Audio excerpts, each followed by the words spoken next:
국민의힘 조수진 의원입니다. 이번 국정조사 특위는 진상규명과 재발 방지를 목표로 하고 있습니다. 그래서 위증이다, 탄핵이다, 좌표 찍어놓고 몰아가려는 것은 국정조사의 목표에도 맞지 않다고 봅니다. 또 도찰 논란, 도청 파문도 있었습니다. 위원장께서는 적극 이런 일을 중재해 주셔야 됩니다. 행정안전부 장관 이상민 증인에게 질의하겠습니다. 행정안전부는 사망자의 주소지 소재 지자체가 장례 지원을 할 수 있도록 서울시로부터 사망자 현황 자료를 받았습니다. 10월 31일, 11월 1일, 11월 2일. 그리고 그 자료 속에는 일부 유가족의 연락처, 관계 또는 이름이 부분적으로 들어가 있었습니다. 한마디로 말해서 불완전한 현황이었다. 저는 이렇게 보는데요. 동의합니까? 네, 그래서 그거는 사망자 현황이었고요. 그 유족에 관한 정보는 그냥 딸려온 정도였습니다. 사실 최초에. 그러니까 사망자 현황이었죠. 그렇습니다. 그렇죠? 네. 저희에게 필요한 건 사망자 현황이었습니다. 자, 다시 한번 그럼 정리를 하면은 행안부가 받은 것은 사망자 현황이었습니다. 그리고 여기에는 시신이 있는 병원, 성명, 주소, 생년월일, 이송지가 적혀 있었는데요. 제가 11월 2일 날 그 현황을 좀 뜯어봤어요. 연락처가 있는 사망자가 128명으로 나오는데요. 여기에서 연락처와 이름이 표기된 것은 9명, 전체 7%입니다. 그리고 이름이 없이 연락처만 있는 경우에는 8명, 6%였어요. 다시 말해서 참 안타깝게도 사망자의 아버지와 어머니, 아버지나 어머니 또는 가족, 이름, 전화번호가 일목요연하게 정리된 것은 아니었다. 이렇게 정리할 수 있겠습니다. 동의합니까? 네, 그렇습니다. 네.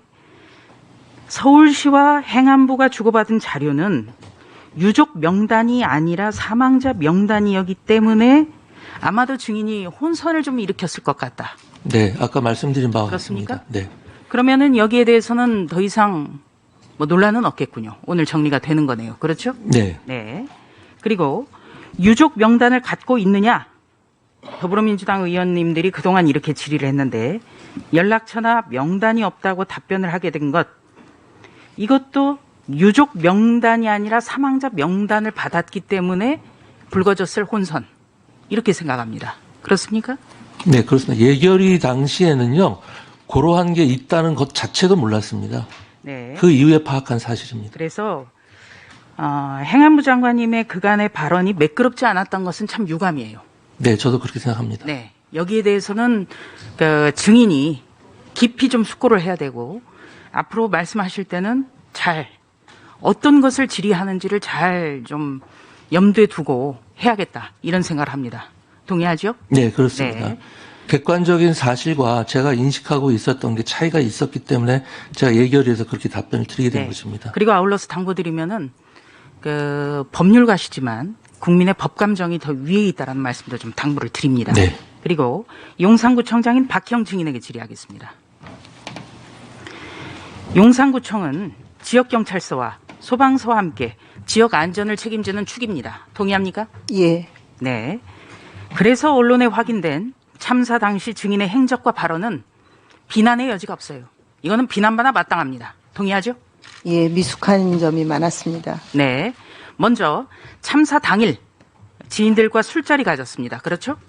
저는 술자리 가진 적 없습니다. 어떤 자리였습니까? 참사 당일은 예. 지방에 내려갔다 왔습니다. 의령에.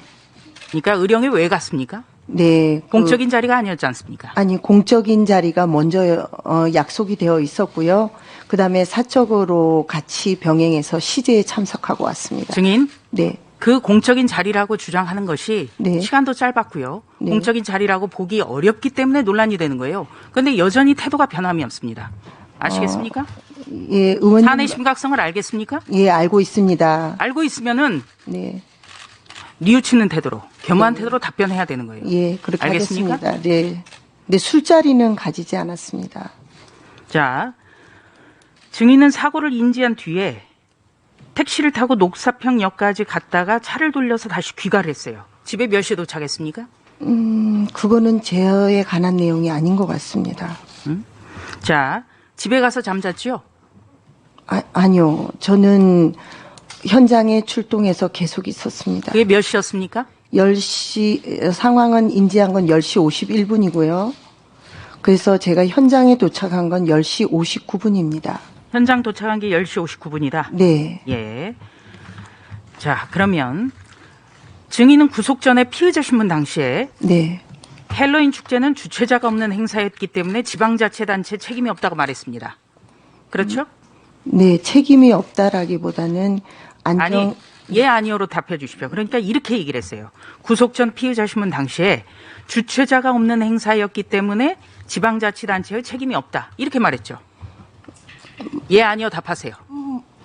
비슷한 말이었던 것 같지만 좀 그러니까 내용은 틀립니다. 바로 이런 게 문제가 되는 거예요.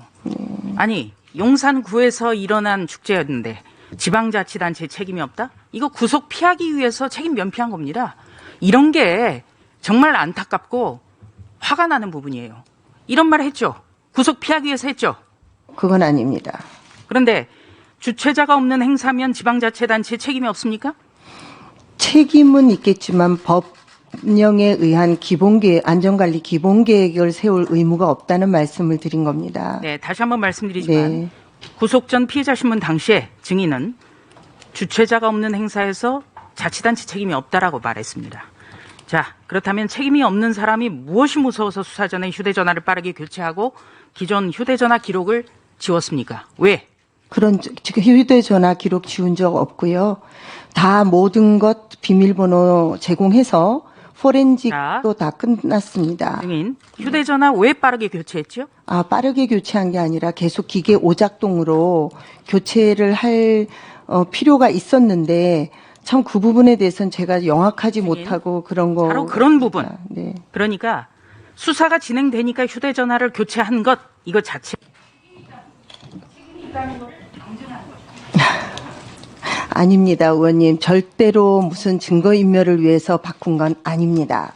그거는 말씀드릴 수 있습니다. 진실로. 네, 수고하셨습니다. 근데 영악하지 못했다는 게 무슨 취지입니까? 다시 한번 설명하실 필요가 있어요. 제가 영악하지 못해서 핸드폰을 바꿨습니다. 이게 무슨 뜻이죠? 아니요, 제가 만약에 그런 의원님이 걱정하시는 그런 증거인멸이라든지 이런 거 수사를 회피하기 위해서라고 했다면 그렇게 제가 영악스럽게 생각했다면 바꾸지 않았겠죠. 근데 저는 그 기계의 오작동이 계속되기 때문에 바꿀 수밖에 없었다는 거를 말씀드린 겁니다. 네, 알겠습니다.